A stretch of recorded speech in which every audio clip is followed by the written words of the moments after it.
আসসালামু আলাইকুম everyone, welcome to my channel. আজ আমি আপনাদের সঙ্গে শেয়ার করব মসুর ডালের এই রেসিপি। আর এটা যদি গরম ভাতের পাশে থাকে তাহলে তো আর কোনো তরকারির প্রয়োজনই পড়বে না। রুটি অথবা গরম ভাত দুটোর সাথেই কিন্তু এটা খেতে পারেন। একদম রেস্টুরেন্টের মতো করে বানিয়ে দেখাবো। আশা করছি আপনাদের বাড়ির সকলের খুব ভালো লাগবে। তাহলে চলুন শুরু করি আজকের রেসিপি। এই রেসিপিটা বানানোর জন্য এখানে আমি নিয়েছি 1 কাপ মসুর ডাল, দুটো মিডিয়াম সাইজের পেঁয়াজ কুচি, একটা বড় সাইজের টমেটো কুচি, কিছু ধনেপাতা কুচি, 3টে কাঁচা মরিচ কুচি, 5 থেকে 6টা রসুন কুচি ও কিছু গাজর কুচি। সবার প্রথমে আমি ডালটা ধুয়ে নেব। আর এখানে আমি ডালটা 3বার জলটা পাল্টে পাল্টে খুব ভালোভাবে ধুয়ে নিয়েছি।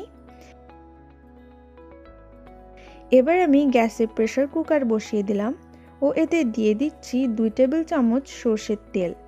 তেল গরম হলে এতে দিয়ে দিচ্ছি 1 চামচ গোটা জিরে। জিরেটা একটু লাল হলে কেটে রাখা রসুন কুচিটা দিয়ে দিলাম। একটু নেড়েই দিয়ে দিলাম কেটে রাখা মরিচ কুচি। রসুনের কাঁচা ভাবটা চলে গেলে দিয়ে দিচ্ছি কেটে রাখা পেঁয়াজ কুচি। এবার একটু নেড়ে কাঁচা ভাবটা দূর করে নেব। পেঁয়াজটা আমি খুব বেশি লাল করে ভাজবো না। কাঁচা ভাবটা চলে গেলেই দিয়ে দিচ্ছি কেটে রাখা গাজর কুচি। আবারও একটু নেড়ে নেব। গাজরের কাঁচা ভাব চলে গেলে আমি ধুয়ে রাখা মসুর ডালটা দিয়ে দেব। এবার ডালটা আমি 5 সেকেন্ডের জন্য নেড়ে নেব। এতে ডালে খুব সুন্দর একটা সেন্ট আসে। নেড়ে নেওয়া হয়ে গেলে আমি 1 কাপ ও হাফ কাপ মতো জল দিয়ে দিচ্ছি। অর্থাৎ যতটা ডাল নেবেন তার থেকে একটু বেশি জল নিতে হবে। আর জলের পরিমাণ যদি বেশি হয়ে যায় তাহলে কিন্তু প্রেসার কুকারে হুইসেল দিয়ে জলগুলো বেরিয়ে যায়। এবার আমি দিয়ে দিচ্ছি 1 চামচ হলুদ গুঁড়ো। এবার ডালটা ফুটে ওঠা পর্যন্ত অপেক্ষা করতে হবে। জল ফুটে উঠলে আমি টমেটোটা দিয়ে একটু নেড়ে নেব। এখন আমি একটা হুইসেল দিয়ে ডালটা সেদ্ধ করে নেব। আমার ডাল সেদ্ধ হয়ে গেছে।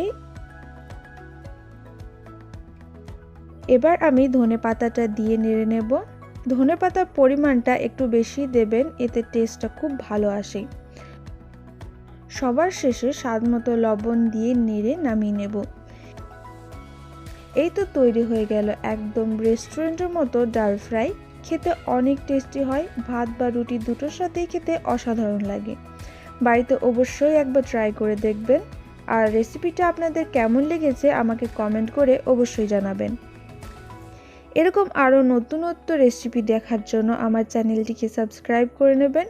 ভিডিওটি শেষ পর্যন্ত দেখার জন্য অসংখ্য ধন্যবাদ। অনেক অনেক ভালো থাকবেন, সুস্থ থাকবেন। আল্লাহ হাফেজ।